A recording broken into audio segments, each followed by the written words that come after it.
Okay. All right. Well, check it out. From Austin, Texas, and 45 miles from NASA, where old Space Ghost lives. Ooh. Here we go. Another exciting episode. You don't know. You don't know, huh? So don't act like you do. Oh. Nobody knows everything, that's for sure. You know, that's right, sister.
Tonight we're here with Tutankhana, leading psychic in the nation, empath, healer, and Dean Weston, whose qualifications and credentials we're keeping under wraps right now, along with the location of my two guests this evening. We got a lot of important stuff to talk about that really impacts the truther community, so-called truther community, and you're just going to have to judge for yourself. Let's mention the fact that Dean Weston is my husband. Okay. And, you know, and he's a chemist. Do you want to introduce yourself, babe? Do you want to? Yeah. Well, yeah. My background, my educational background, is in analytical chemistry and manufacturing. Yeah. All right. Technical work, mathematics, science. And so y'all are actually broadcasting from the same location right now. Y'all are at the same address right now. Okay. Yeah. I'm in the garage where the smoking section is at. Ah, yes. Yeah. So, I'm in here with the cat. I'm in that section right there. Awesome. Right. All right, man. Well, you know, there's been a lot has been said about this secret space program. And, you know, people say, is there or is there not a secret space program? Well, look, right off the bat, I've got to say, anything about space, a lot of it's going to be top secret. So no one can refute the idea that there is, you know, somewhere, somehow, there is a secret space program, right? It's just whether or not, you know, there's people are going up to Mars and doing all this crazy stuff, you know. Maybe I could lay down an intention, and that would explain kind of where we're coming from. Okay. And a little bit of background on me. Some people in the community already are well aware of my story, to some degree at least, and know who I am. But I've kept myself on the down low for the past few years, and did not get on the scene too much as far as put myself out in front of too many big audiences. And that was for my highest good at the time. And so at this point, I've spent a lot of time healing from my own programming. And I am a survivor of mind control programming. I do have Project Monarch programming, what we call Project IBIS programming, and this interfaces with secret space program stuff. Living near NASA, also living in Colorado Springs, and being personally involved in the aero defense industry with the Department of Defense myself. This was an experience that I was primed and set up for before I was born. So I do have some things in common with some of the big names in the community, and I'm not here to try to destroy anyone's testimony or to make anybody feel like they're an idiot. That's not my intention. I was there. I recorded videos, and we have a video, and you can edit and put in some pieces of my own video, my own talking about my... Felt like I was in the moon at a reptilian base, and they were using my empathic abilities to scan ancient artifacts and give them my intuitive impressions. Can I say for 100% sure that something like that didn't occur? I guess I cannot, but I will tell you that after doing more deprogramming and healing and integration, I believe what I experienced was some sort of drug-induced, hypnosis-induced, possibly technologically induced illusion for possibly various and more sinister purposes. So this raises a question, that's very important for survivors to ask themselves. Because these survivors, many of them, have been abused for sex. And they've been abused for, these sinister purposes. And they're going to have a certain degree of installation of programming in their head to cause them to not understand the truth and not be able to identify the abusers. And certainly not able to talk about it without a whole lot of backlash. So, and punishment usually, and most people aren't strong enough to deal with that, and they crack. I've seen a few beautiful diamonds out there, who didn't, but for the most part, it's a really, really hard thing to do. So, anyway, my intention is to bring forward my experience. My husband would like to bring forward some more pragmatic questions and answers that, he can explain with his backgrounds and understanding. And this way, I think it's important that people who are in the program, because I know a lot of the women I know who really are survivors and have, said things about experiences going to other planets and things, are also very highly intelligent, highly sensitive, spiritual, gifted, empathic beings whom I love. And they've been through hell, and I don't want that for them, and I don't want to make them feel like I'm unvalidating their truth. I'm going to tell mine to the best of my ability, and we're going to hopefully plant some seeds for people to...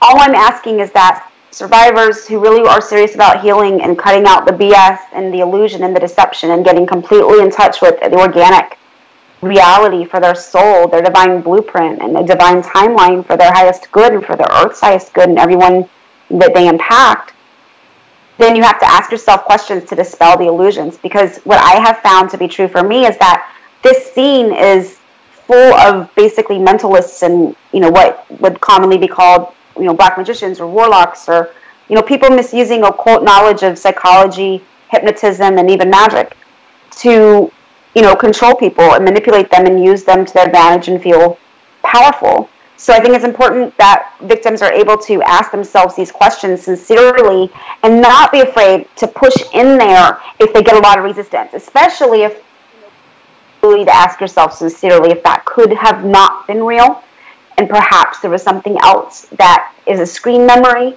for, and what could the motivations be for, either possibility, because that type of inner querying begins to lay the framework for being able to dismantle the deeper programming that is hard to get at. So I'm doing this in the spirit of freedom and independence and the hope of sovereignty for me and all survivors on this July 4th Independence Day, out of a spirit of love and compassion, but not out of a spirit of, saying my truth is your truth and everybody else's truth. That's not it. So. Okay, well, let me clarify one thing before we move on any further. Tara, physically in your body, have you or have you not been to the moon? No, I do not believe I went to the moon. Okay. My only question that I sincerely I can't say I can answer 100% is that did I astral project or was my consciousness transported to the moon? Was a clone that I was transported into some other body, because that's what the experience felt like to me. Okay, good point. And so now the next thing that I'm hearing, and I just want to reiterate this, is no matter who we talk about, and we are going to talk about some other people in the community, some big names and stuff like that, there's just no way around that because this topic is so big and so important to the community. But let's just take, let's just make an example right now. Say someone like, Corey Good, who I don't care for too much, but that's beside the point. I'm here to do a neutral, thing to get y'all's opinion. But what you're telling me is that these other people, just because they said they've been to the Mars or whatever, they are not stupid. They are smart, almost all of them, and they're not crazy. So that's right. Okay, that's right. All right. They're victims of mind control. They've been targeted for some purpose, I agree. whether it's sexual enslavement or espionage or psychic abilities or a combination of all of the above, or killing people or whatever. You know, there's something wanted, and so yeah, there's a lot of good, gifted, smart people, but there's also inserts in the community. I was about to add that caveat. Yeah, they're scripting the survivors. They're scripting us, and what it's doing is it's reinforcing the illusion that was inserted into our memory instead of what really happened, so that we don't get down to that truth and we don't identify our abusers or ever really heal from that trauma and really, really get it together and integrate and take back our power. Because that would mean sovereignty, and that would mean exposure, and that would mean it's easier for more and more victims because we have ties, you know, the spiritual programming and stuff. The more of us that break free, the more of a positive effect it has on others. Well, the terminology, you know, and other than my professional background, my background was a secret society, for lack of a better term. I was involved in since I was 18. My father was a member of it. My grandfather was a member of it. Okay. I was a member of the secret society and 3 of its subgroups. And I really don't feel comfortable stating the name at this time. But there was training involved, psychic training, they call it, aegis training involved in it. And then there's also the terminology like Tara was using, my wife was using, for people that are misleading others purposely. I mean, the term is lighthouse. Lighthouse. Okay. Lighthousing people. Yes. You know, you've heard of gaslighting. Gaslighting. Yeah. You've heard of that term. Well, No. Gaslighting is more you're purposely trying to make somebody think they're crazy by screwing with them, like like moving their keys and saying, making them think like they're forgetful. They think they have an issue. Lighthousing is where you're purposely misleading somebody. Or sometimes you could be leading them to something good. I mean, it can be used both ways. Usually, it's a negative connotation, right? Because as you know, if anybody who's experienced, anything about nautical at all knows a lighthouse can either lead you out to safety, lead you into the bay, or it can lead you to the rocks and you crash on the shoal, and your ship is floundered. That's right. So that is what lighthousing is, and that's the terminology used. And numerous groups use it. The secret society I was in, they used it. We had our own lighthouses. There's not one group out there, I don't think, that doesn't have somebody that acts as lighthousing for, as a lighthouse for them.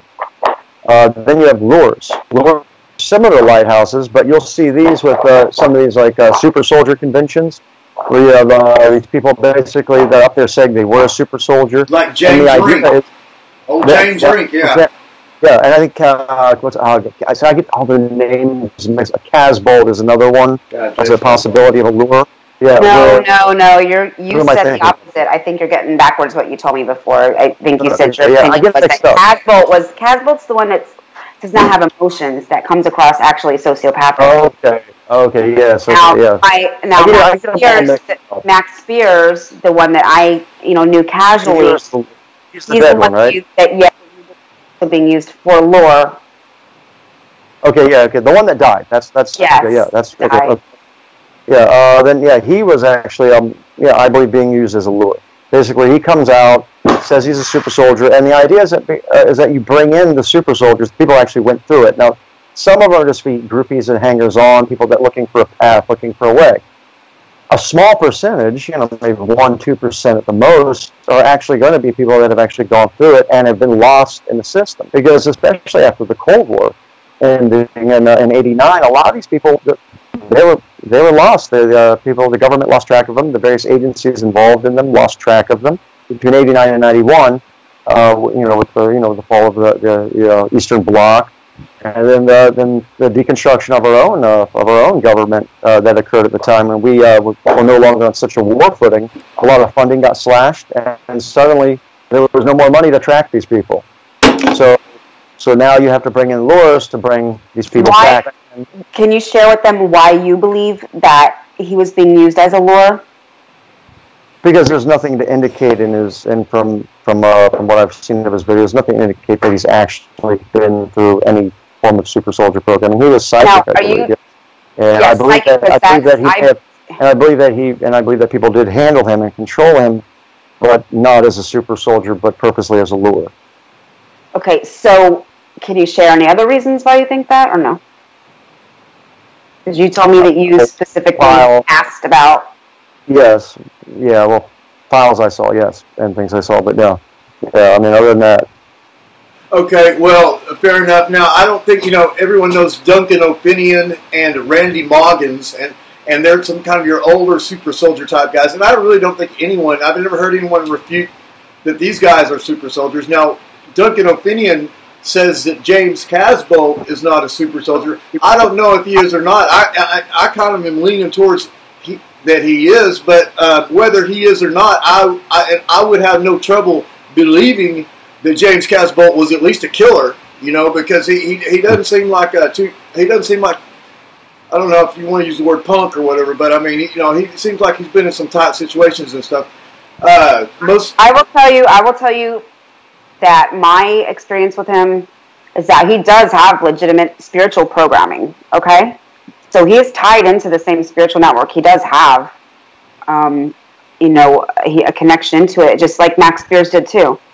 However, and they're both psychic, very psychic. However, James Rink is used as a handler for people who are trying to wake up and get out of the program. He acts like he's doing good, that he's giving information, and that he's a survivor and he's interested in healing and getting into the truth, but he never gets to the truth. He only inserts all of distractions and confusions. And for the most part, from my experiences with him and what I've seen, and he takes the legitimate people that I know were legitimately psychic and legitimately in the program, either from having been programmed with them, recognizing them, or having the psychic experiences with them to know, instead of helping them or putting them in some sort of position of, credibility, he would interview them and then turn on them and slander them in public was the pattern that I witnessed. So to me, that is all, indicative that he's also being used as sort of like handler, lure, lighthouse type of a thing. He was setting them up to take a fall. Yeah, to discredit them. Down. Sounds like to discredit them. However, I want to put in here that even these people became, and became what? I didn't hear that. You can learn from the dark side and make yourself stronger too. So even if you have someone like that in your experience, and like I came across Rink and seen that, and had some bad experiences with a few survivors who act like they're trying to do something good and they're really just tearing people down.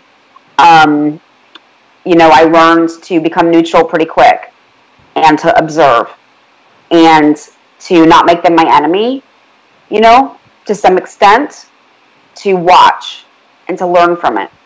And I think that was very valuable, and I always ended up, reflecting on what I could learn from it on a personal level too, because no matter what, they're a reflection of the unconscious shadow to some degree. So, I just want to encourage people who are in those situations, maybe more fearful than I am right now, that even that situation, realizing you're programmed, and you don't have much control, and you're stuck in these hive minds and these spiritual networks, it can be very overwhelming and scary. But if you're there, it can make you stronger too, if you learn. And even these dark, handlers, like what Rink seems to be, you can learn from and make yourself stronger if you stay in a position of neutrality and don't get emotionally frenzied or attached, or get a bunch of resistance and tension between people like that. So yeah, and a lot of times it's how people react to these things. Two people could be doing the exact same thing, but yet one is somehow wrong and the other one's not, even though they're doing the same thing, because how they react to these situations. Exactly. Yeah, there's a lot to say about that. And so let me point out, on most of my listeners know this, but I too am in a secret society, and I too am not going to mention the name of it, and it's not the same one that Dean is in, but that's right there. what it is. And so I just wanted to put that in there. Most of y'all already know that. Okay. What subject or aspect of this do we want to tackle next? Well, with the Mars base. Yeah, you should share that. That was very interesting. Yeah, well, when it comes to the Mars base, I mean, let's take the emotion out of it for starters, okay? I think that's very important, and let's just look at the practicality of it. All right, the sheer practicality that you're going. Okay, here's the situation as far as I've gathered from what I've watched in these testimonies. Is that apparently you have a brothel / slave mine complex / war going on with some type of insectoid species inhabiting Mars going on the red planet, on the fourth planet. Okay, that's so thus far what we have established here. And the feasibility of it, just from an economic standpoint, is unrealistic. You know, it's. I mean, with the numbers as of yesterday, when it came to just the United States, there's upwards of 10,000 children involved in sexual trafficking in this country alone. Okay, I believe the numbers were 4.5 million worldwide. Now that does include forced marriage and cultural raptio, which is basically where you snag a wife from an enemy tribe and make her yours. So is that really sexual trafficking? I'm not here to define that, but even if you eliminate those, you're still down to a huge number. I mean, if you say half of those are all just these cultural cases of appropriating brides through nefarious ways, still you have a lot of people involved in sexual trade and being trafficked sexually. Millions. And we have people being trafficked. I'm saying to set up people on Mars for that purpose is just ridiculous. I mean, I know for a fact that you can go to Orlando, right? I had a buddy that went into this is some time ago, about 15 years ago. He went into an Asian parlor for a quote-unquote massage. And then it was an older woman, all right, in her 40s. He was about 25, right? And he's like, no, I want a younger, woman. And he just said younger. He didn't mean young. He meant just, somebody his own age. He didn't want what he saw as a motherly figure, giving him a happy ending. They brought in a little girl. And he was like, whoa, not that young. No. I meant like, my age, like 20-something, And yeah, so, I mean, he could have gotten a child with a misunderstanding.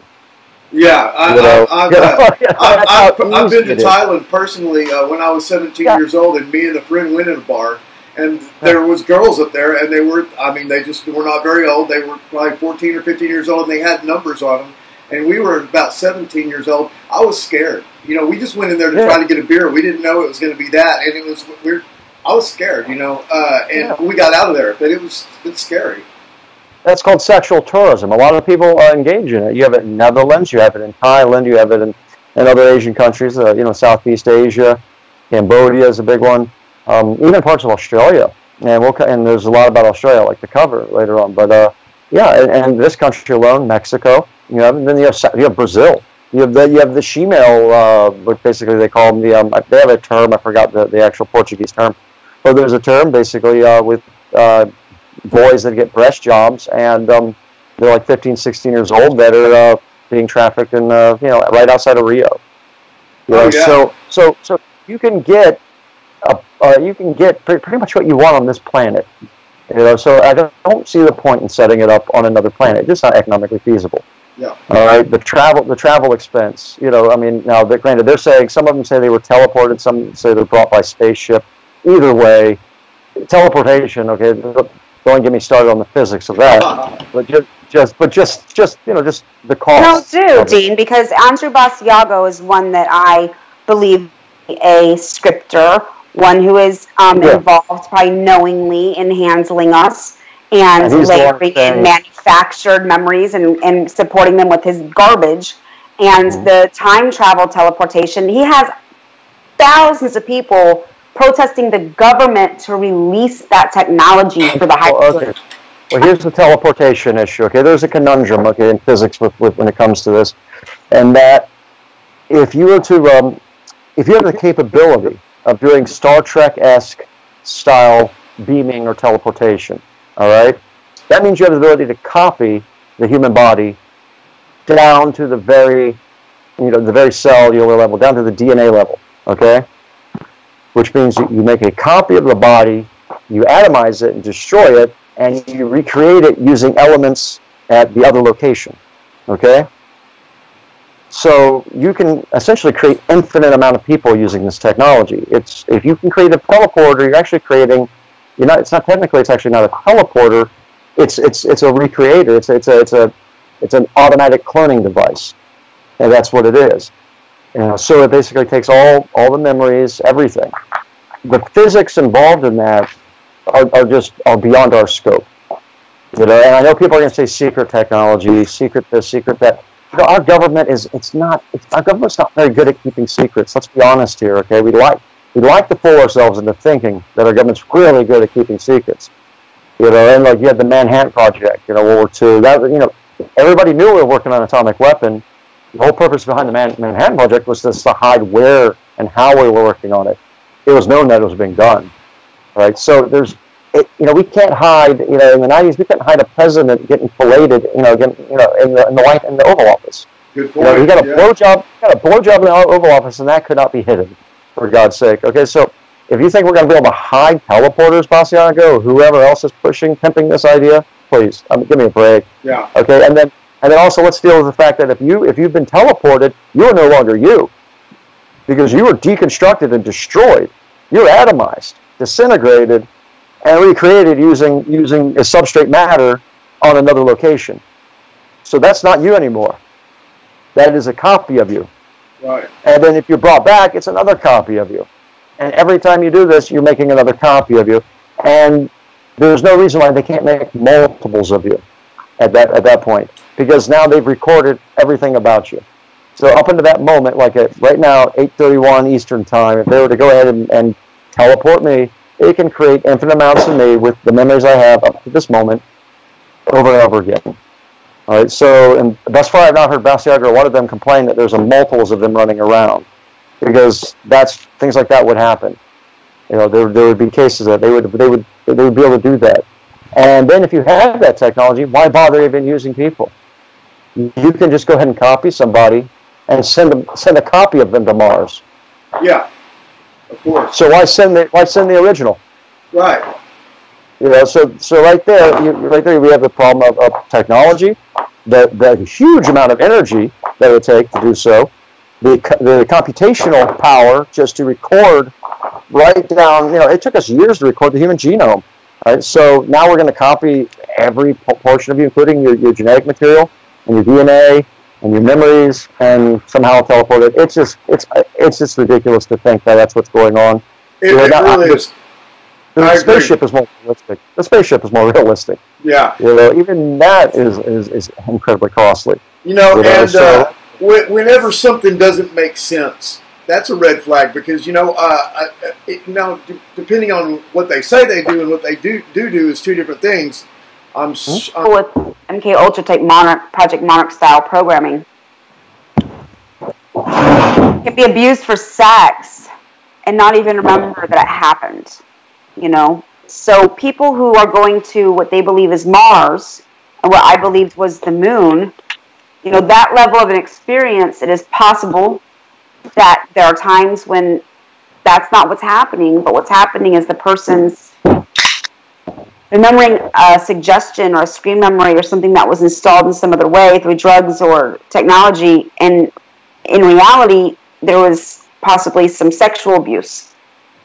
And that's really hard to deal with, especially if you have to also deal with the fact that the person setting you up for this is someone that you trusted, or cared about, or who's close in your life, or maybe there's several people close in your life. And that's a very scary thing to begin to understand. And you can be assured most people won't believe you because it sounds so out there, and your abusers will have done a very good job manipulating the perspective from other people's points of view. So I just want to clarify what it is we are insinuating here could be happening and why it might be happening. So, Mike, go ahead with Mike. Go ahead with Australia. Well, basically, when it comes down to it, I believe that that some of these people, not all of them, but some of these people that are claiming they're involved in this Martian brothel / mining / soldier, because you hear three different kind of storylines going that either it's sex, mining, and, like I said, fighting these insectoid creatures or whatever. It would be far easier, back to the feasibility and the economics of it, to take somebody to a location on this planet, an isolated location, and convince them that they're somewhere else. It's not hard, and if you put somebody in a suit and tell them that they're on a planet that has a hostile environment, don't take off this suit, otherwise you'll die. Now, and if you suddenly woke up and somebody said, "Oh, hey," and I told you, and you didn't know me from Adam, and I told you, "Okay, we have to wear these suits when we go out there because we'll die." Are you gonna undo your helmet and take it off? Are you gonna take that chance? No. So, and that's right there. I mean, you set these people up to believe that they've gone through this, and I stumbled actually upon this, like I said, by accident, by reviewing the feasibility of using humans in mining, because it's become incredibly, the mining industry has become incredibly automated. Just the haulers alone, by making them, automatically driven, which they were doing back in 2016, long before various companies were testing out self-driving cars. It was a saving of 15%. Just by converting a few dozen of these machines over at one site in Australia. And when I was reading this article, it happened to say Martian-like landscape because of the high degree of iron, of different ferrous compounds in the soil, in the substrate. So it looks like it's red, because that's what oxidized iron is. It's rusted iron is red, and that's what Mars. That's what a lot of its substrate, a lot of its surface is composed of, is ferrous compounds, rusted iron. So I said, wait, Martian? Yeah, I was like, Martian-like. So I was like, okay, I had to look into this area, and that's when I sent you the pictures. I was like, and then you take that to this with the Spirit rover that they put on Mars to take photos, and they're almost identical. I mean, the landscapes are red, rocky, barren. And then this Pilbara district is 192,000 square miles. That just to put it in perspective for people, that's the size of California and Indiana combined. Okay, but it only has a population of 45,000 people. Oh my gosh. That is a minuscule amount of people. I mean, that's a third of what we have in our town, and we don't live in the biggest town here. It's actually like a fourth. Yeah, closer to a fourth of what we have here. And you're dealing also with Aboriginal laws. It's surrounded, other than the mines, and there's several major corporations that run mines out there. Other than the mines, it's surrounded by protected Aboriginal lands, which, I mean, in Australia, they take that very seriously. Like, if you're not you're not an Aborigine, you don't get to walk on those lands. So you have built-in security right there. Just you're not allowed on that land. So, I mean, it's more feasible in my mind for these people to have bought the mine in Australia, told they're on Mars, and kept isolated, and there they are. And they're not going to take off their suit. Then you combine it. If you want to create insectoid races, all you have to do is put the suggestion in their head, and then there's numerous drugs that you can introduce into their food or directly into their body. Say, "Oh, you need a vaccine to be on this planet." You're really giving them a drug, and now you're saying, beware of the insectoid monsters. They look like this. So they see a kangaroo, but now to them it looks like an insect. Mm-hmm. And that's why sometimes I've noticed these testimonies, there's always different variations of this insect species. The insect thing, I actually had, now this wasn't the same type of an experience, but it was where I was releasing body memory and like energy memory, and this like inserted memory came up and ran. and it was me on the moon, and I'm there with a room full of people, like a policeman and some other kids, and this insectoid alien comes into the room, and people start exploding like as if they were pressurized, like squeezed, and blood came out their eyes and orifices. Like I remember the cop's head, just like, you know. That's depressurized, actually. Okay, and this is the thing, though. This, if this wasn't something real, it was layered on top of something real, because I had body and psychological memory as far as a traumatized fragment of my consciousness came up saying Nana, Nana, Nana, Nana, Nana, and I literally was in shock, repeating over and over again, Nana, Nana, Nana, Nana, and I was protected in that room from this being, of course, because of this deity's connection to me. And that was the name I was invoking, Nana. And I didn't know, from, reading it at the time, but this is an ancient name for the deity of the moon. I believe it's like Akkadian or Sumerian or something like that. So Inanna, yeah. Are you talking about like I-N-A, Inanna? Yeah. I think there's actually one called Nana, specifically also. I wasn't 100% sure what I was saying because I was saying it so fast. But it may have been Nana. See if I can look that up real quick. I'll look it up. Yeah. Keep talking. So I was probably, in reality, put through a very real ritual, and possibly with real spiritual forces involved, is my guess. Maybe with some sort of abuse or trauma involved. And maybe I did have to invoke deity and protect myself or something, and some part of me I had to clear it. My mind wasn't okay until I cleared it. So it was built on something real. It wasn't just a hypnotic suggestion. So I want to, these things are real. They affect you very real. So, to that degree, that if your mind believes it and that's how you perceive it, it may as well be real.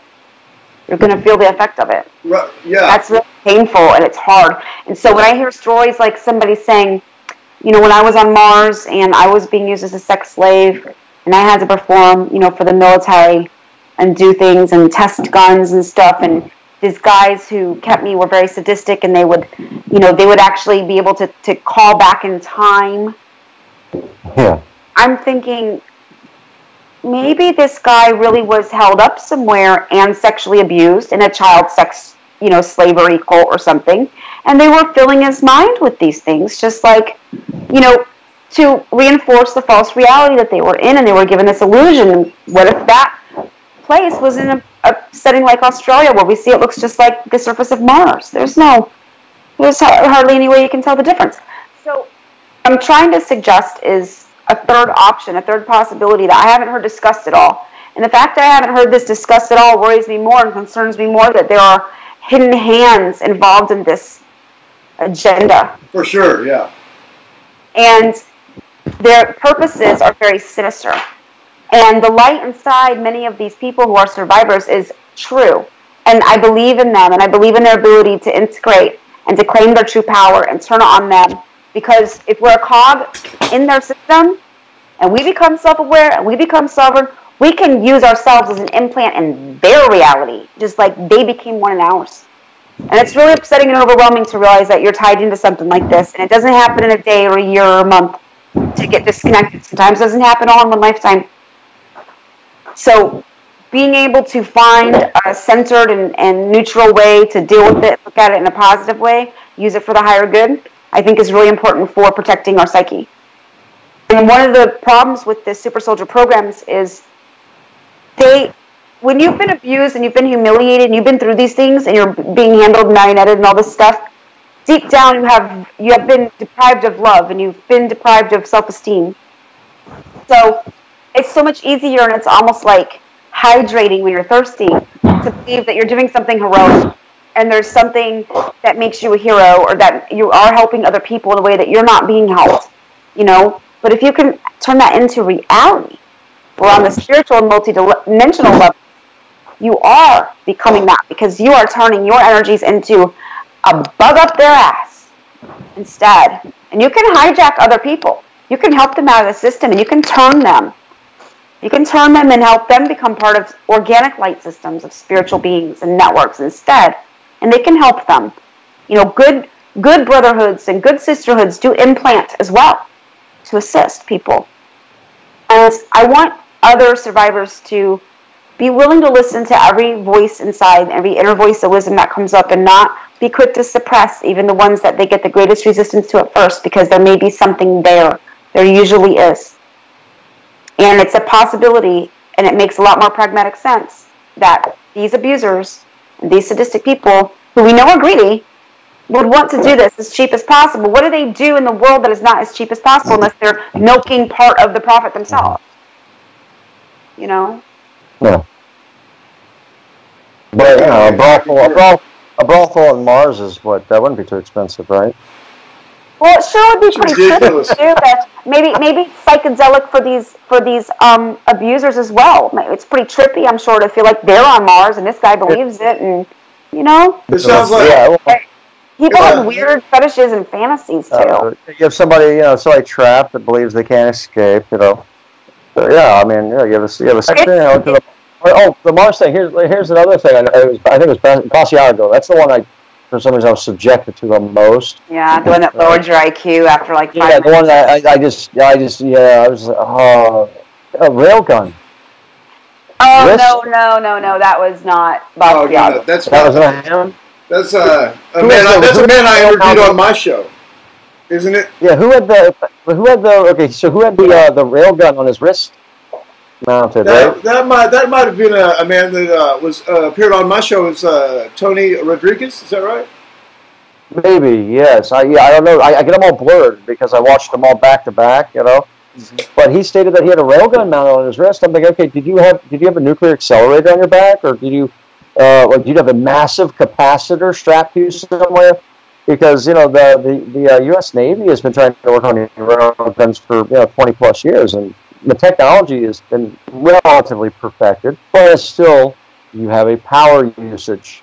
A lot of energy goes into propelling that, And for anybody out there not familiar with railgun technology or coil guns, it basically uses a series of magnets or a coiled magnet to actually propel, firing these in a sequential manner, a slug down the barrel, rather than using chemical propulsion like traditional ballistic, firearms and things. And they can achieve very high velocities, and you can use a 1 pound aluminum slug to actually destroy a tank without the use of explosives at all. Just the kinetic energy, just that hit will just shatter the tank. Yeah, just the kinetic energy, right. Yeah, but having a wrist-mounted one that fires, I mean, the amount of energy it would take for that to be effective as a weapon. Now, people made homemade railguns in their house. They can fire little nail darts with them, right?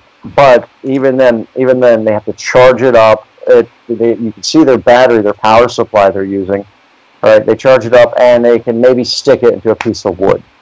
It's not at the level where it can actually do physical harm, traumatic harm to any person, enough to kill them. Right. Unless maybe you get lucked out, get an eye shot straight to the brain. Yeah, the ones that I've just seen on TV, it's like it takes up a whole room just to have the energy supply for the railgun. And then it takes a long time to charge it back up.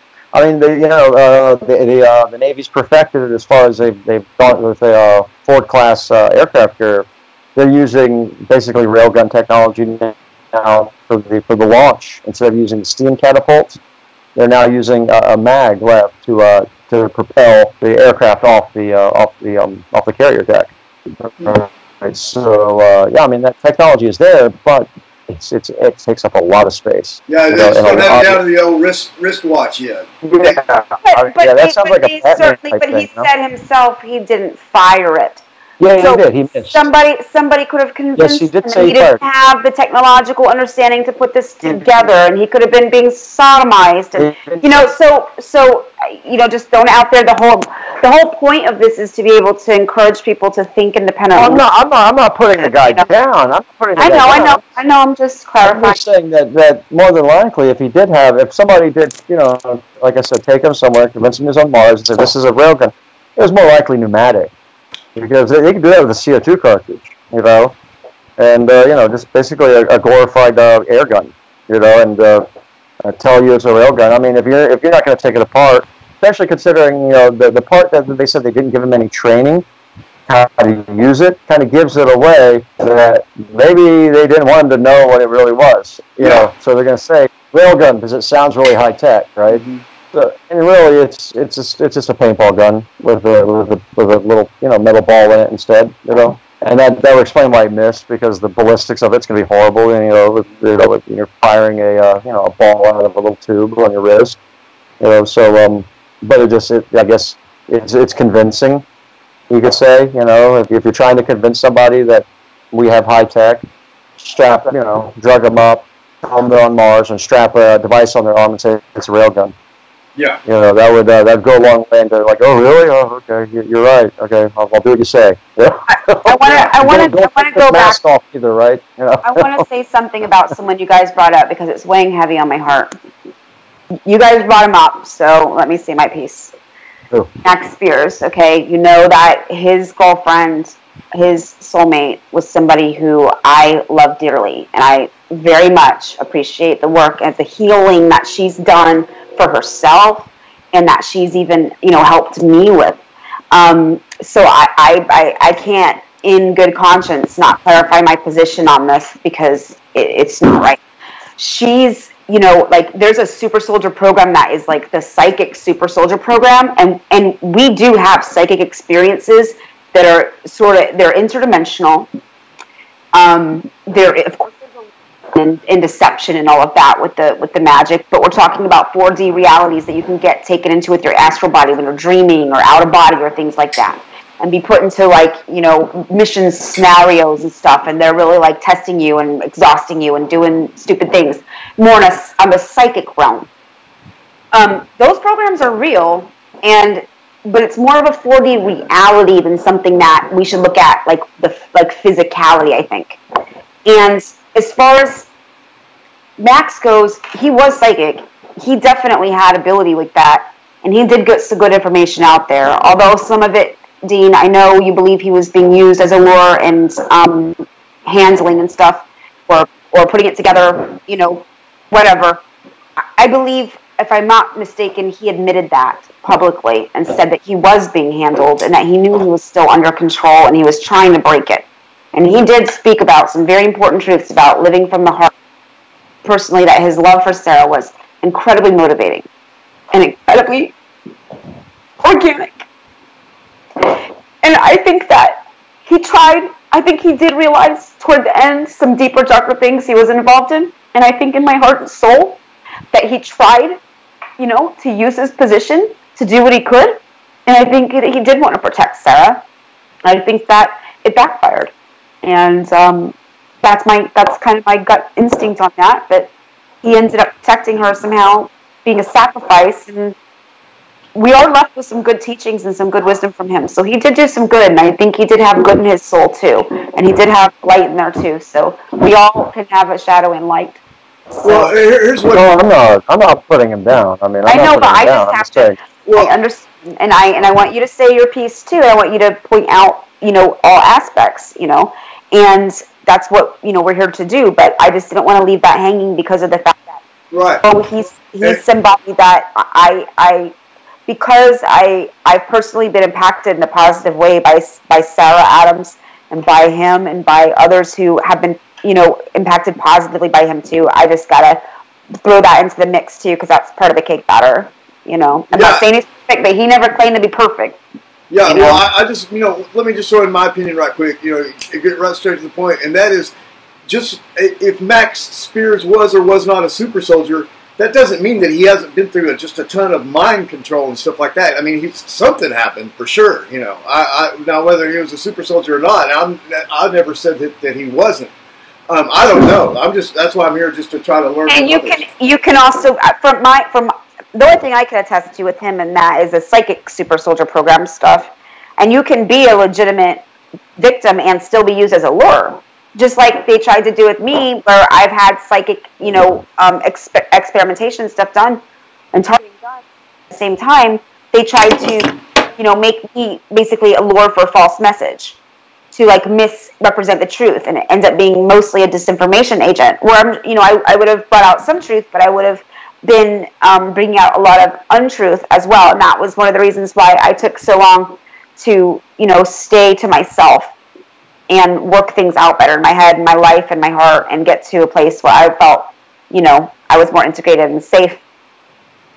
Not delivering a false message. No, I'm not now. Yeah, that's what I'm saying. Yeah, not delivering a false message. But they do that to people, and that's why I have, once again, a lot of compassion for true victims. I don't have much compassion for the attention whores. I don't. Mm-hmm. I think it's sick. Because of people like that who are out there just seeking attention and saying deluded things, fantastic things, all they're doing is discrediting true survivors who start to wake up and look for help. They really are. They really are. But these people are crazy as hell. They are on something. This girl's a schizophrenic, and they won't take anyone who's really looking for help. With children, I was trying to keep my child safe. I went to get help from the authorities to keep my son safe. That's all I was ever asking. And it began a nightmare of a process where I was becoming a scapegoat and some sort of horrible person for wanting my kid to be safe, and that makes me a child abuser. That's how their twisted reality is, and that's how they operate. Yeah. There are beasts, serpents, and snakes here, and they're not all, non-poisonous. So yeah, it's inversion. In other words, just turning reality into the exact opposite of what it is. But let me say, and so obviously that lady was making this shit up and everything, and she needs to be called out. I will mention this, that in the community, there are people that I don't know that they're making this up, but they seem like they're a little bit of a fanaticist or fantasizing. And I have never called any of these people out. There's some kind of like unwritten rule where some people, if they're not like being total dick, they kind of just let them make it. And I'm not saying that that's good or bad. It's just it's such a non-cohesive community anyway. We're not trying to, rock the boat. And so there's a high tolerance for bullshit. Right, there is a high tolerance for bullshit. The problem is that the fine-tuned discernment is very difficult when you have been subjected to programming and it is in your psyche and you're targeted psychically on top of it.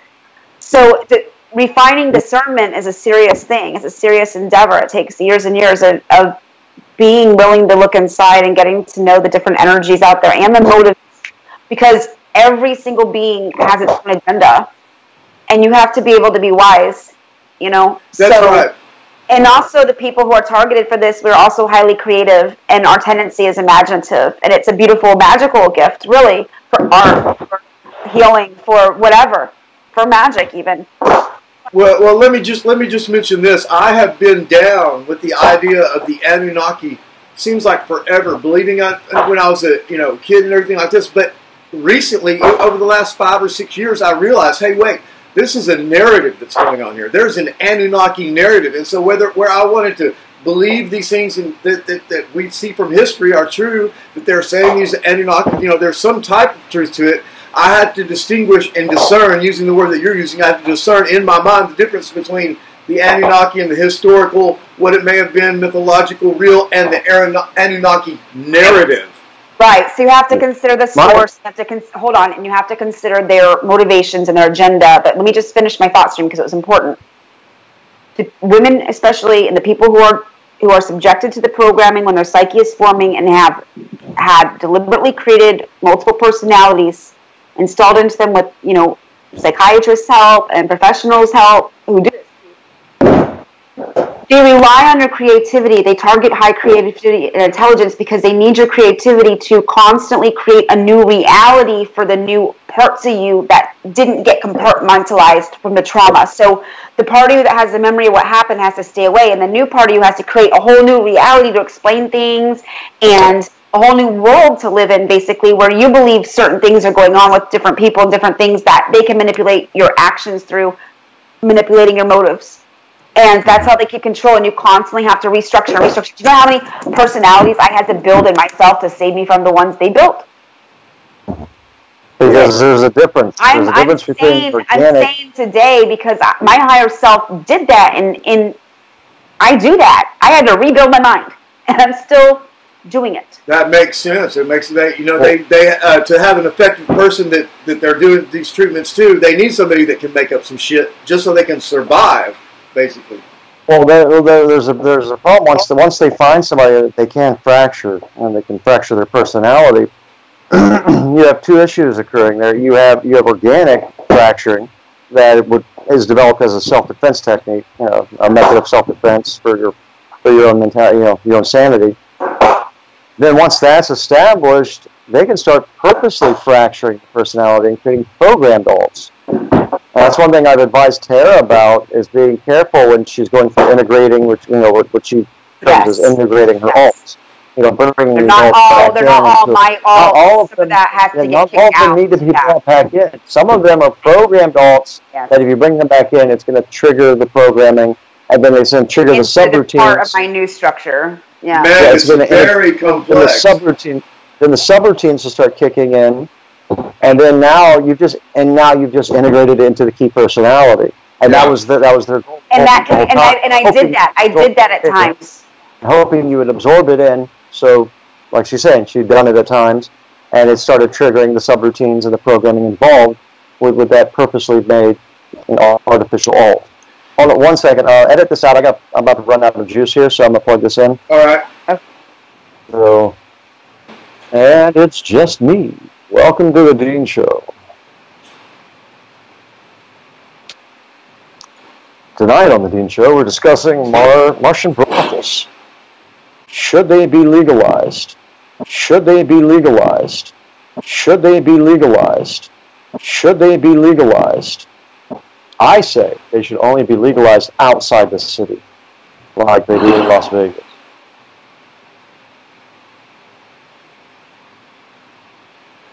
In other news, on Saturn, marijuana is becoming legal. However, Jupiter is doing a prohibition on alcohol. No more Jupiter spirits. Oh man. Oh. So you're in Austin, or was Tara and I were talking about that today? You're in Austin, or you? She was saying you're outside Austin. Well, I'm in Pflugerville. I'm in Travis County, and so Pflugerville is a city, an incorporated city. I'm 12 miles north of downtown Austin right now. Oh, okay. So it's like a suburb of Austin. Yeah. And so I'm 12 miles. I lived in downtown Austin for the last 9 years. So I'm like 12 miles north of where I used to be. Was going through that bombing they're going through? That was creepy, huh? Yeah, it kind of. I don't own a TV, and so I was just kind of hearing about it from people. But I never. It's amazing how little you can be scared about these things when you don't have a TV to have the fear put on you. That's true. Yeah. Yeah, we don't have cable. We have a TV, but we just use it for movies and shows that I download and stuff like that. It's called television programming for a reason. Yeah. So you have to be careful with it. So pick what you watch and don't right. The news especially 24/7. Running the banner across. Yeah, and having the little clock stuff, hypnotism stuff going on. Yeah. Just feeding your paranoia, into you. I don't know, Dean, if you've heard this, but the man who invented the cathode ray tube, which is what the original television, came from. He was not trying to invent a monitor. He was trying to invent a device to talk to spirits. Yeah. That's what. That's what I heard. Yeah. Same thing with Thomas Edison when he created the record player. He was not trying to create a recording device. He was trying to record a device to talk to spirits. To pick up what they were saying, but EVP basically, and it worked. I think in both cases it actually worked. It just had a. Well, there have been cases of people being contacted by either ghosts or spirits, demons, whatever term you want to use.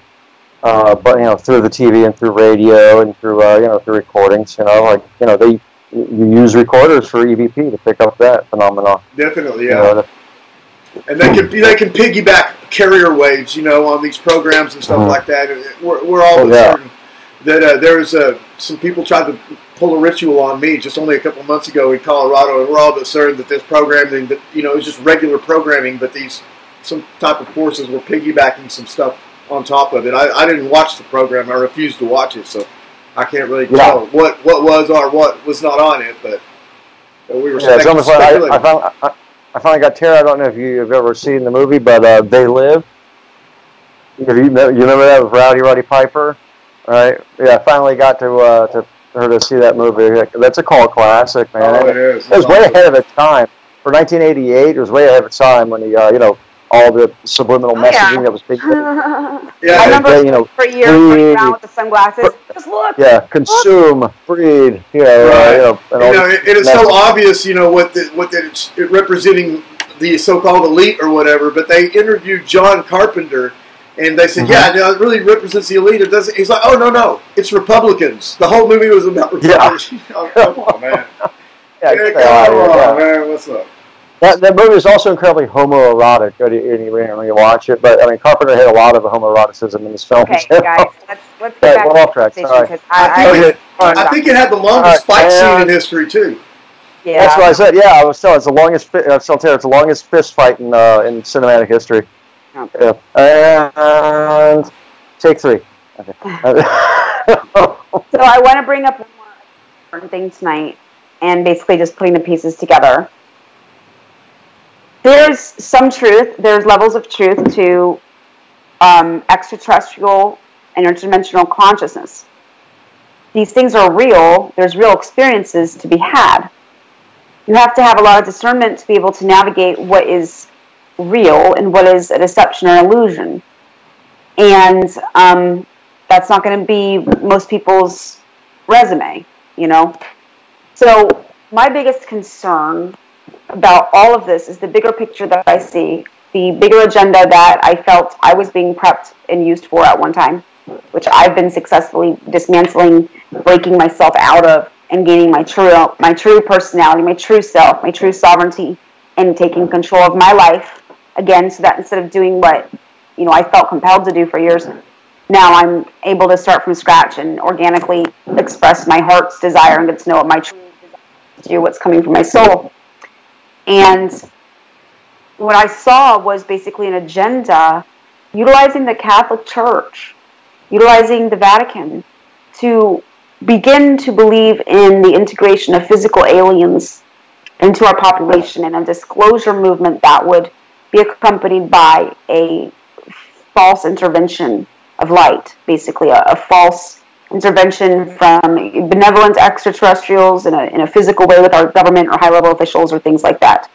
And the result, in the Catholic Church already began prepping their script. They already began setting the stage by talking about alien grays, saying that the hybrids, were being integrated into, the church and whatever, and this and that. Now, at a level of multidimensionality and genetics, that's a complex thing, and I'm not saying there's not, hybridization and stuff like that.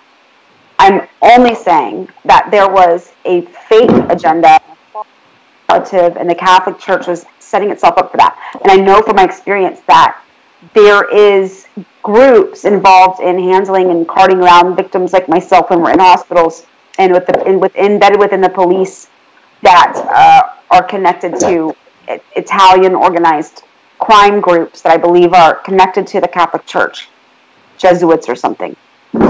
And ultimately, what was scheduled to happen and utilize people like what they were setting me up to do was to insert false narratives and false understandings about aliens and extraterrestrials, putting all the power to them to worship, basically, and follow blindly, and begin to kind of mess with our heads. And there's levels of programming layered in there for these little kids and women and children to basically end up being sexual abuse victims. It was about sexual trafficking and slavery. And it was getting that, it's that close. That potentially that big. And then you have people like David Wilcox and Corey Goode and their Blue Sphere Alliance and, that whole movement, which is based on no discernment, none. Yeah. This is the Blue Sphere Alliance. Yeah. You know what that is? It's an illusion. It's 11-dimensional Tehote, what you call Thoth type of an illusion. It's being broadcast from the pyramids area. VS is right in their acronym, so they're right there. Blue Sphere, yeah, right. Okay, just getting that. VS, is right there for it. Yeah, so it's exactly what it is. Any information that is grooming you to believe in a benevolent intervening force or group of extraterrestrials or non-humans is not working the organic agenda for Earth coming from source and from the benevolent non-humans. So, because that agenda is about individual sovereignty and a second whatever you want to call it, healing, collecting your whole self, your soul, your shadow, your higher self, being who you are, humanity claiming their consciousness, going above and beyond the control matrix and the frequencies and the games and the BS that we've been trapped into here on the system, their own control systems, by the ruling families and classes and stuff that do have an infiltration, an interdimensional infiltration from an alien race. Well, here's, to take it back a little bit, Aaron mentioned Anunnaki earlier. And I know, Terry, that you at one time were pretty big into Anunnaki and that narrative. And it does tie in to the current alien agenda, this, the Blue Sphere Alliance. What the Anunnaki narrative basically comes down to is when you look at it, when you step back and look at it, it detracts from humanity. Yes. It's basically saying that, it was the aliens that came down and showed us how to build the pyramids and build the monoliths and everything else. Humans couldn't have done that. No. Had to have been aliens. So all it does is detract from humans and makes people believe that we had to have assistance from aliens to do this. I can't stand that shit. Humanity is very well capable of accomplishing great things. That's right, yeah. and I call these people human apologists. The people that give all the credit to aliens, and they go in to disparage the human race, even saying, then we need the aliens to fix everything. Well, these goddamn aliens, at least the ones that are the Archons, they're the one that started all this shit. Yeah. So you can go to them with help. And if you're dealing with aliens, and if you're dealing with an alien invasion, when it comes to aliens, the only thing that this planet has to offer that you cannot find elsewhere in the solar system or elsewhere in this galaxy is the biosphere. Oh yeah. Is the actual life on this planet, the biodiversity we have. So any alien species that lands here, chances are is not going to be here for if they land in the physical.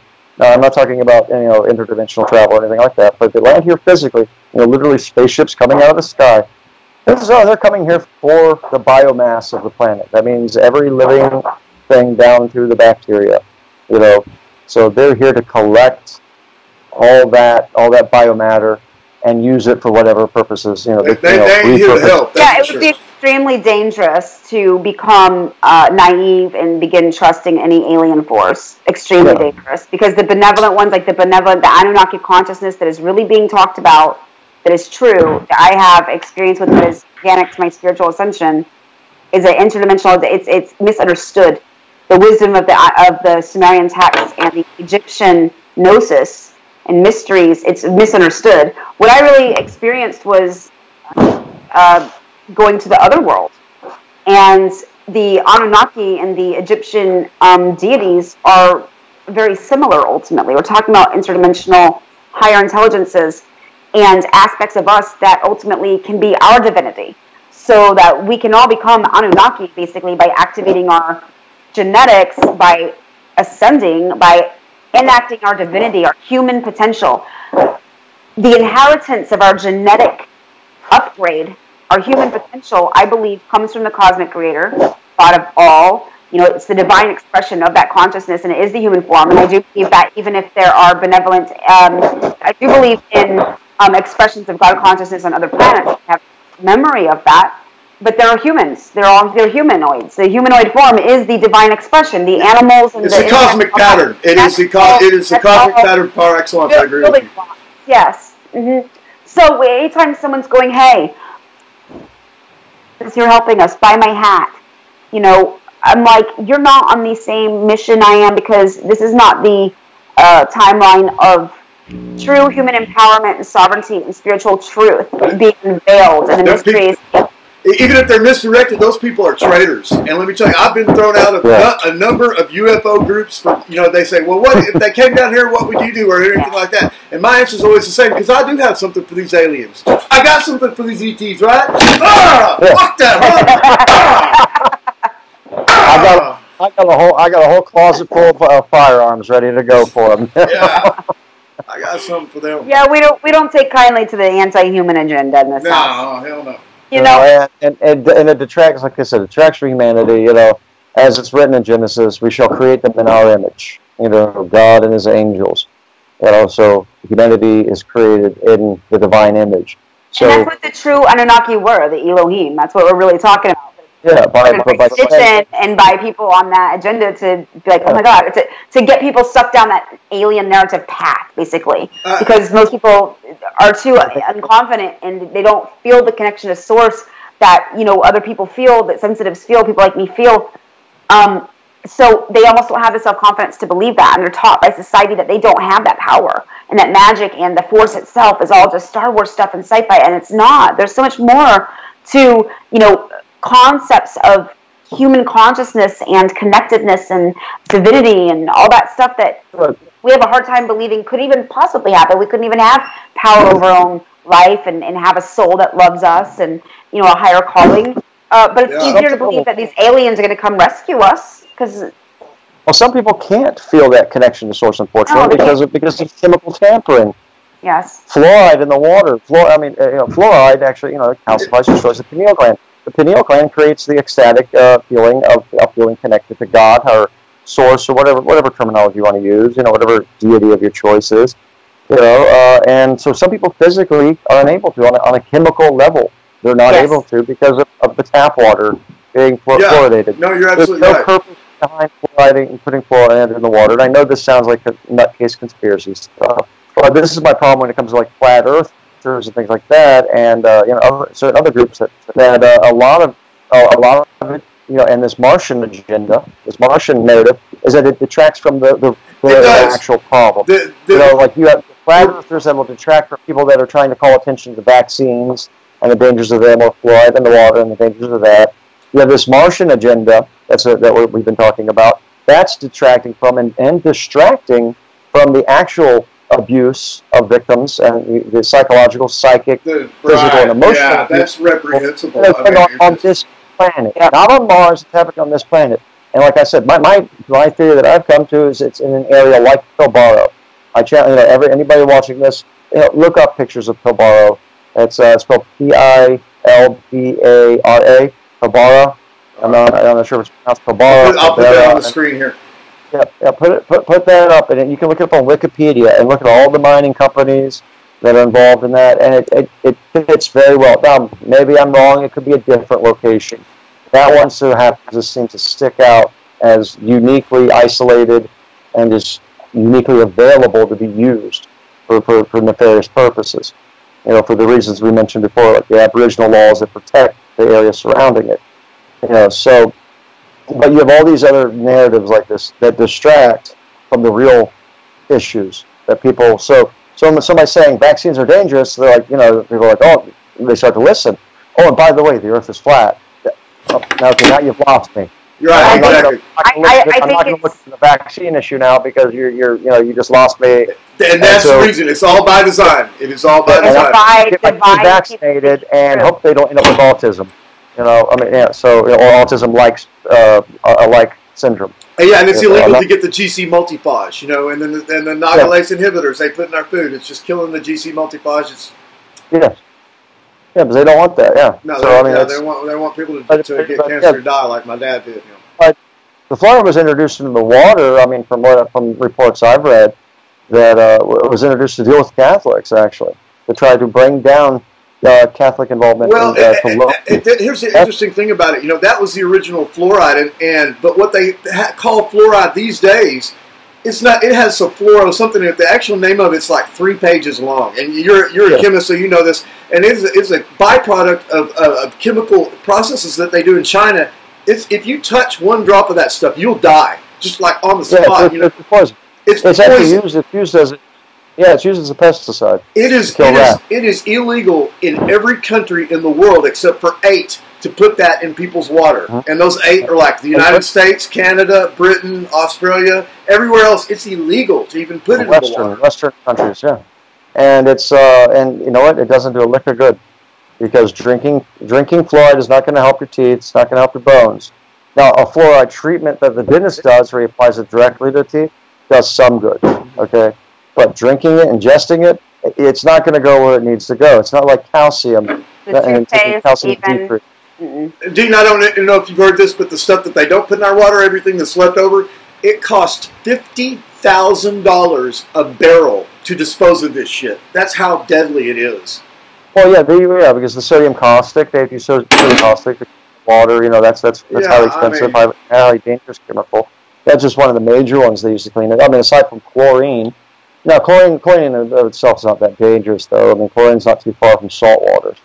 So, I mean, on a chemical level, but, I would, now, I'm not telling anybody to go take a bath in chlorine or bleach, but that's one of the safer chemicals they use. Now, sodium caustic, very dangerous. That's one of the chemicals you're talking about that's very difficult to dispose of. Because you have to go through a neutralization process, and it's highly expensive. It's a very then an incineration. Yes. Yeah, and it's a very it's base, and I've actually saw a man get hit with sodium caustic on the face, and it actually took off half his face. Oh, wow. Guys, I gotta say one more thing, and then I gotta get off because I need to relax. My back is killing me. I'm having a back problem today. But I do want to say, I wanted to bring up something else, the Hollywood connection as well. And you're seeing Kanye West talking about being a starseed and stuff like that. And you're seeing, Britney Spears going nuts. And you're seeing, like, all these different types of things going on that can be very confusing. Well, you're going to have, of course, legitimate, people with the spiritual calling and maybe revelation or whatever in Hollywood. You're going to have them everywhere. But there is a very, very real monarch program that is run through Hollywood that a lot of these entertainers have, and even programming that was set up for that. And I know I did because in 2010 when I was kidnapped, the person who kidnapped me was hypnotizing me to believe I was another person with my same name who had credits in movies and stuff, to believe I was that girl, and basically changed my identity and slipped me into Hollywood. Because I had, somehow being involved in that scene, I had acting abilities and stuff like that. So it was at some level put into my programming at some age as some sort of backup plan or potentiality of how they would have used me. Or done. Your name's actually in the Internet Movie Database. Yeah. It is, yes. Without a photo. It's my middle initial and everything. And you'll never see a photo for her. No photo, no background, just... Yeah, the IMDb listing, and Dean, I'm not sure if you know, but Terrence helped me quite a bit working with some personal issues I've had with somebody that I care about that is a 26-year veteran of the Hollywood movie industry, and she was one of the judges, or she wasn't one of the judges, but she helped one of the judges of the Academy Awards this year. And I definitely, she's having some big problems. She is one of these type of assets, and it's heartbreaking. Well, discuss them. I mean, look at the Coreys. Corey Feldman, Corey Haim. Haim died. And drug overdose, everything like that, and issues. They both turned to drugs, and Feldman recently did speak about the child abuse that was going on in the Hollywood industry. And somebody hit him with a car the other day. There's been some repercussions. Yeah, because they don't like him talking about that. I didn't know about that. Wow. Yeah, they don't want people. They don't want people coming out. And Feldman. I mean, he was one of those actors I grew up with as a kid. I'm a child of the '80s, early '90s.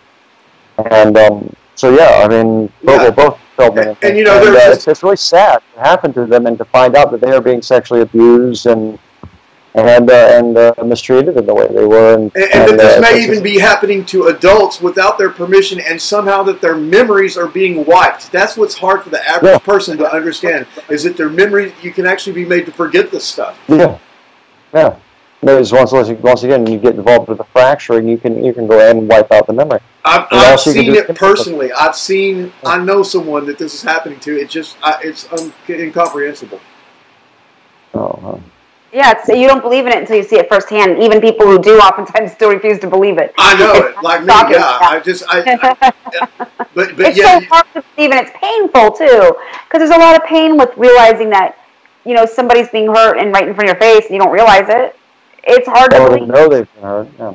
You know how hard it is for me to know the things that have been done to Tara, to look in, having had to look into it and read some of the things that happened to her, and how upsetting that is, and how much I don't, how much will control, or self-control and willpower it takes not to go on a killing spree. Exactly. Yeah.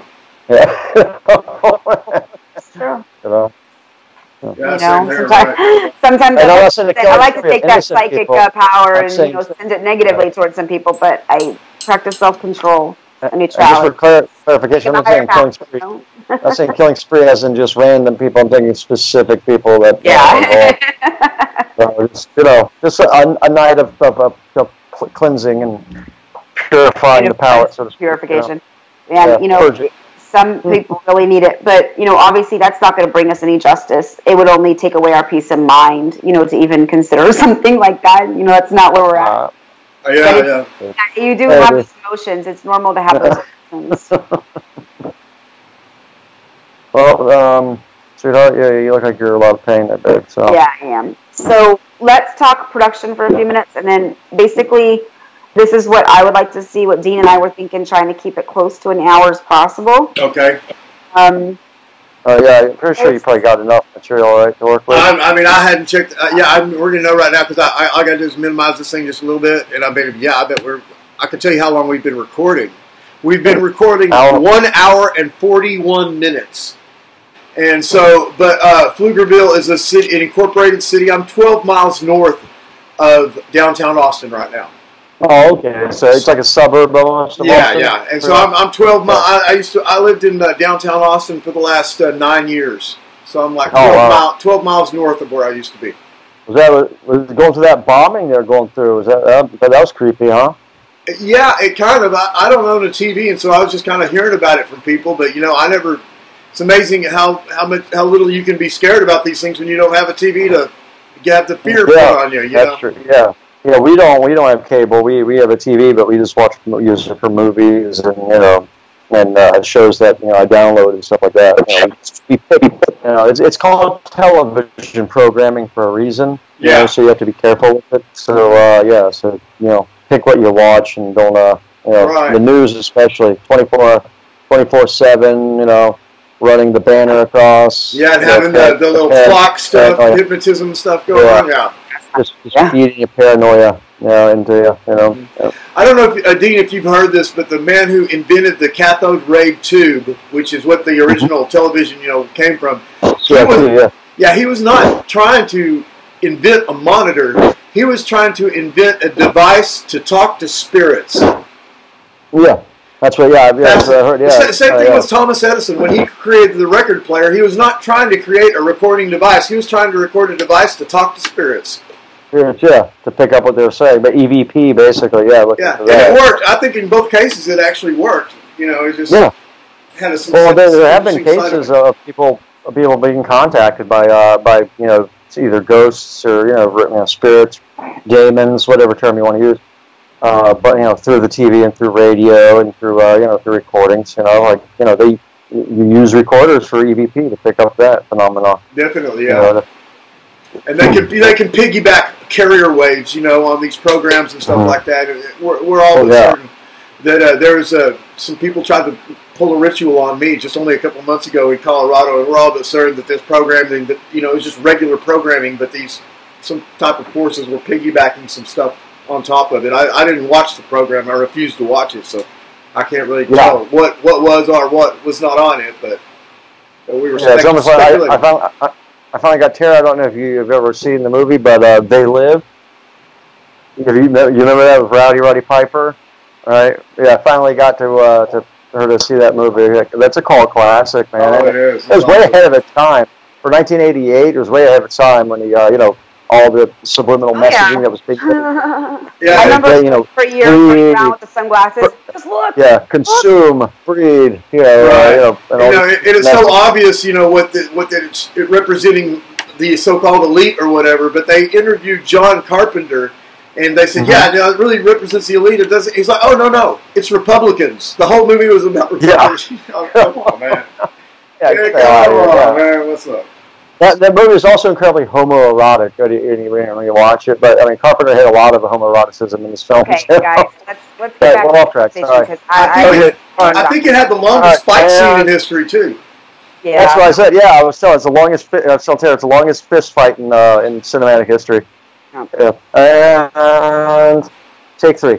Okay. So I want to bring up one more important thing tonight, and basically just putting the pieces together.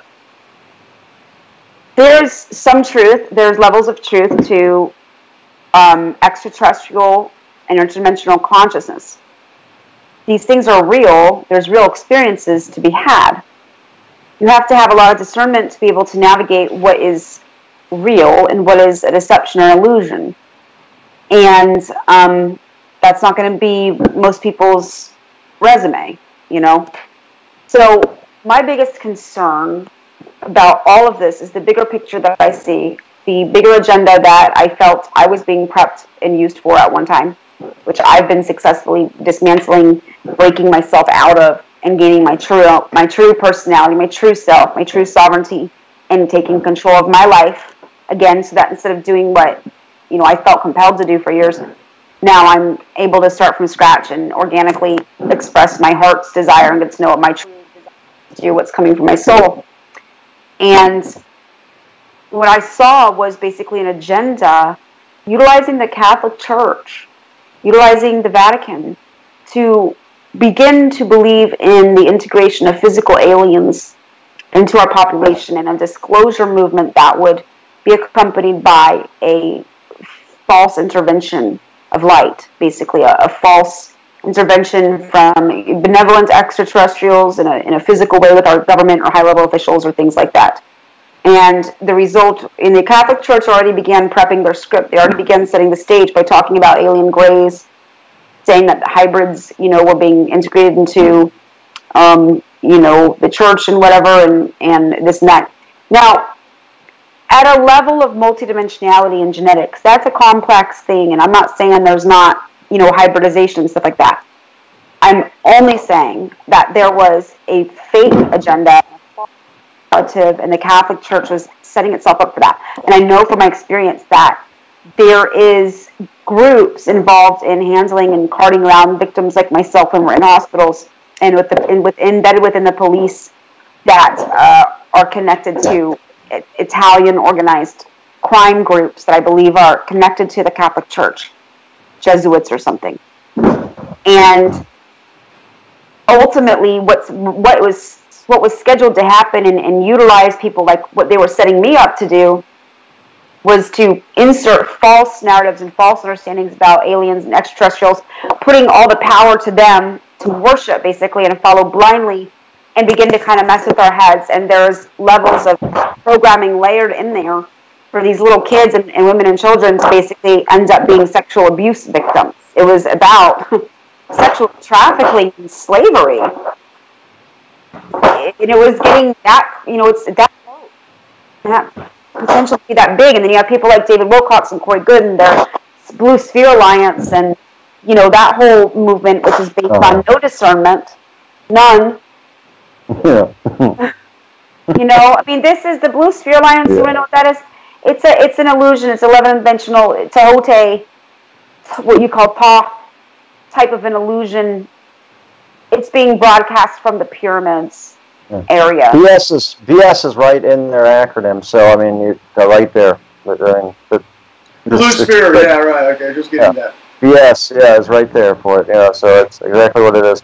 Any information that is grooming you to believe in a benevolent intervening force or group of extraterrestrials or non-humans is not working the organic agenda for Earth coming from source and from the benevolent non-humans. So, because that agenda is about individual sovereignty and ascension, whatever you want to call it, healing, you know, collecting your whole self, your soul, your shadow, your higher self, being who you are, you know, humanity claiming their consciousness, going above and beyond the control matrix and the frequencies and the games and the BS that we've been trapped into here on the system, their own control systems, by the ruling families and classes and stuff that do have an infiltration, an interdimensional infiltration from an alien race.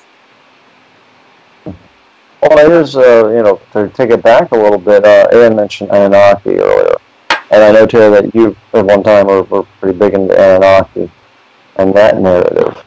And it does tie in to the current alien agenda, this, you know, the Blue Sphere Alliance. What the Anunnaki narrative basically comes down to is when you look at it, when you step back and look at it, it detracts from humanity. Yes. It's basically saying that, oh, it was the aliens that came down and showed us how to build the pyramids and build the monoliths and everything else. Humans couldn't have done that. No. Had to have been aliens. So all it does is detract from humans and makes people believe that we had to have assistance from aliens to do this. I can't stand that shit. Humanity is very well capable of accomplishing great things. That's right, yeah. and I call these people human apologists. You know, the people that give all the credit to aliens, and they go in to disparage the human race, even saying, "Oh, then we need the aliens to fix everything." Well, these goddamn aliens, at least the ones that are the archons, they're the one that started all this shit.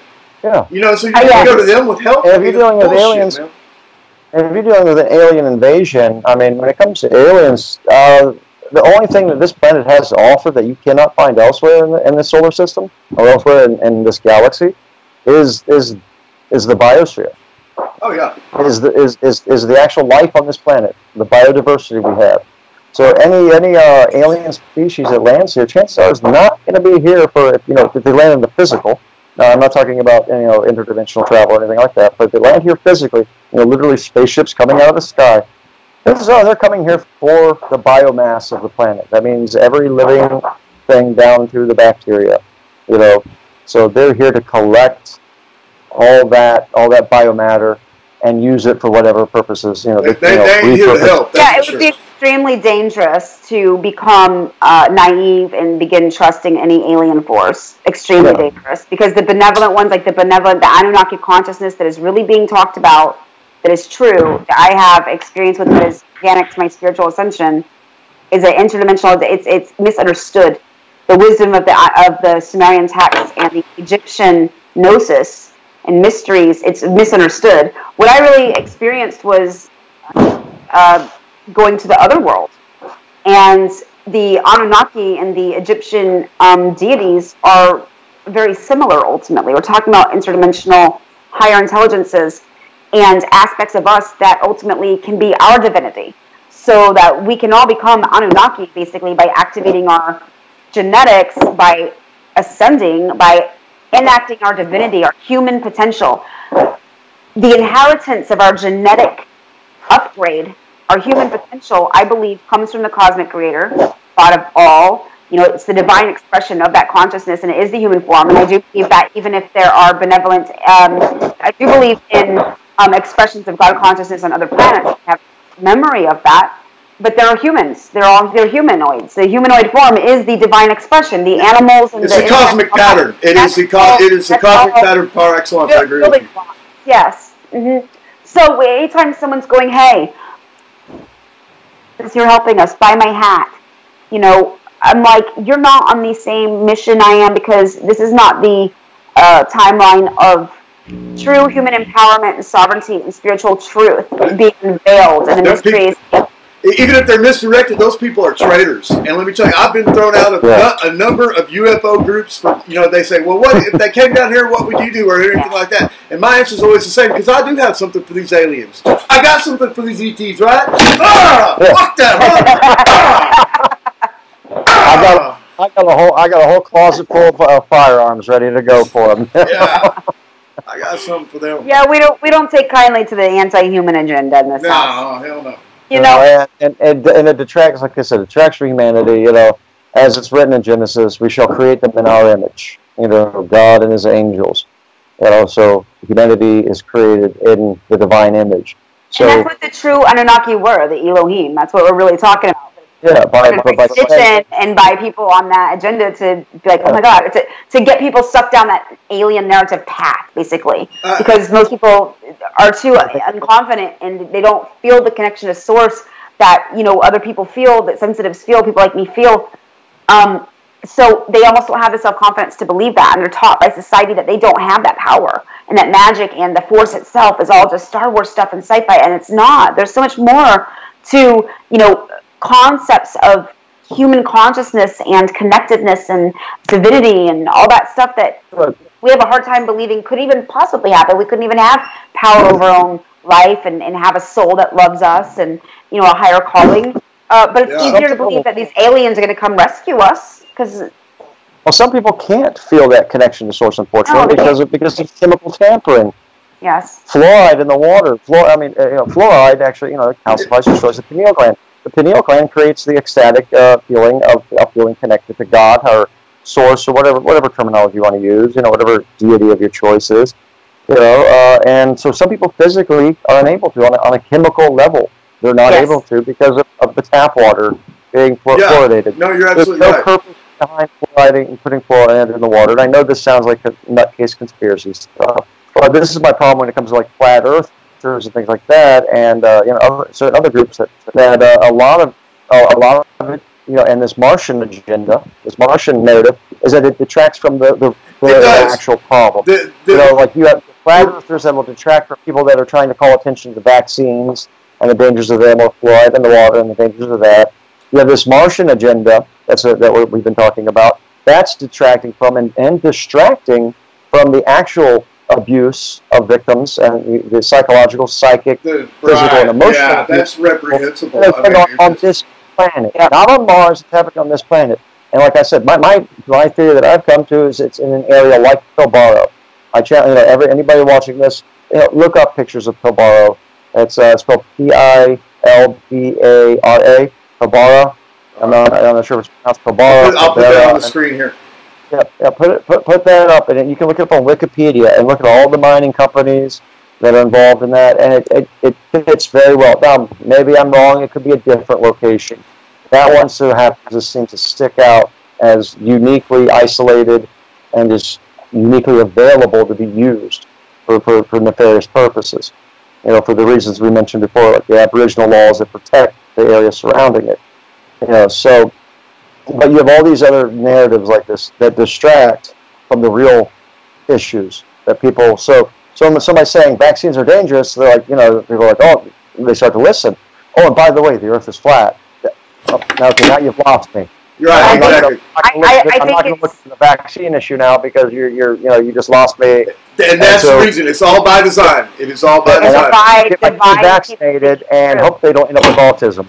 Or autism-like syndrome. Yeah, and it's illegal to get the GC multiphage, and then the nagalase inhibitors they put in our food. It's just killing the GC multiphage.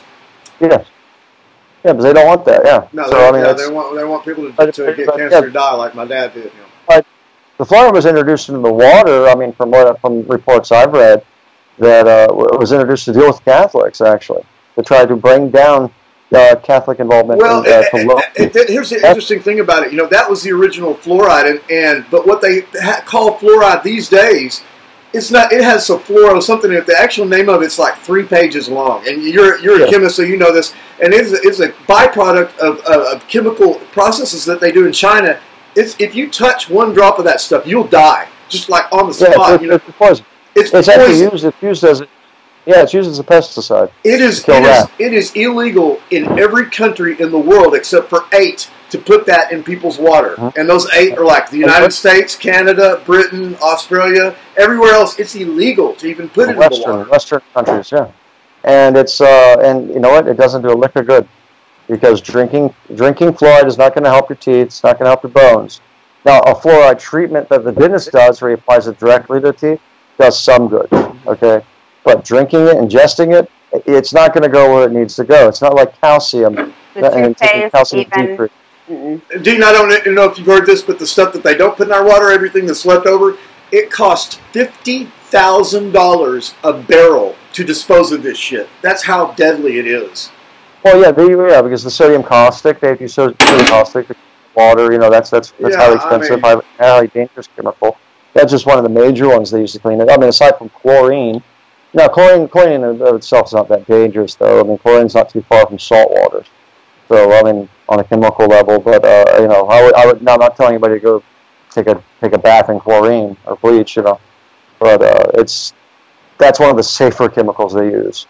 Now, sodium caustic, very dangerous. That's one of the chemicals you're talking about. That's very difficult to dispose of. Because you have to go through a neutralization process, and it's highly expensive. It's a very then an incineration. Yes.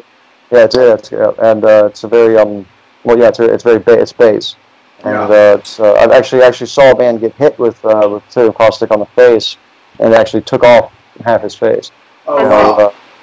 Guys, I gotta say one more thing, and then I gotta get off because I need to relax. My back is killing me. I'm having a back problem today. But I do want to say, I wanted to bring up something else, the Hollywood connection as well. And you're seeing Kanye West talking about being a starseed and stuff like that, and you're seeing, Britney Spears going nuts, and you're seeing like all these different types of things going on that can be very confusing. Well, you're going to have, of course, legitimate, people with the spiritual calling and maybe revelation or whatever in Hollywood. You're going to have them everywhere. But there is a very, very real monarch program that is run through Hollywood that a lot of these entertainers have, and even programming that was set up for that. And I know I did because in 2010 when I was kidnapped, the person who kidnapped me was hypnotizing me to believe I was another person with my same name who had credits in movies and stuff, to believe I was that girl, and basically changed my identity and slipped me into Hollywood. Because I had, somehow being involved in that scene, I had acting abilities and stuff like that. So it was at some level put into my programming at some age as some sort of backup plan or potentiality of how they would have used me. And your name's actually in the Internet Movie Database. Yeah. It is, and yes. Without a photo. My middle initial and everything. And you'll never see a photo for her. No photo, no background, just... Yeah, the IMDb listing, and Dean, I'm not sure if you know, but Terrence helped me quite a bit working with some personal issues I've had with somebody that I care about that is a 26-year veteran of the Hollywood movie industry, and she was one of the judges, or she wasn't one of the judges, but she helped one of the judges of the Academy Awards this year. And I definitely, she's having some big problems. She's one of these type of assets, and it's heartbreaking. Well, disgusting. I mean, look at the Coreys. Corey Feldman, Corey Haim. Haim died. And drug overdose, everything like that, and issues. They both turned to drugs, and Feldman recently did speak about the child abuse that was going on in the Hollywood industry. And somebody hit him with a car the other day. There's been some repercussions. Yeah, because they don't like him talking about that. I didn't know about that. Wow. Yeah, they don't want people coming out. And Feldman, I mean, he was one of those actors I grew up with as a kid. I'm a child of the '80s, early '90s. And both Feldman. And it's really sad what happened to them, and to find out that they are being sexually abused and mistreated in the way they were. And that this may even be happening to adults without their permission, and somehow that their memories are being wiped. That's what's hard for the average person to understand, is that their memory, you can actually be made to forget this stuff. Yeah. There's once again, you get involved with the fracturing, you can go ahead and wipe out the memory. I've seen it personally. I know someone that this is happening to. It's incomprehensible. Oh, yeah, you don't believe in it until you see it firsthand. Even people who do oftentimes still refuse to believe it. I know it, like me. But it's so hard to believe, and it's painful too, because there's a lot of pain with realizing that somebody's being hurt and right in front of your face, and you don't realize it. It's hard to believe. Know they've been hurt. Yeah. You know how hard it is for me to know the things that have been done to Tara, to look in, having had to look into it and read some of the things that happened to her, and how upsetting that is, and how much how much will control, or self-control and willpower it takes not to go on a killing spree. Exactly. Yeah. It's true. Sometimes I like to take that psychic power and send it negatively towards some people, but I practice self-control and neutrality. Just for clarification, I'm not saying killing spree. I'm not saying killing spree as in just random people. I'm thinking specific people that. Just a night of cleansing and purifying the power. So to speak, purification. And some people really need it, but obviously that's not going to bring us any justice. It would only take away our peace of mind, to even consider something like that. That's not where we're at. You do have these emotions. It's normal to have those emotions. Well, sweetheart, you look like you're in a lot of pain there, babe. So. Yeah, I am. So let's talk production for a few minutes.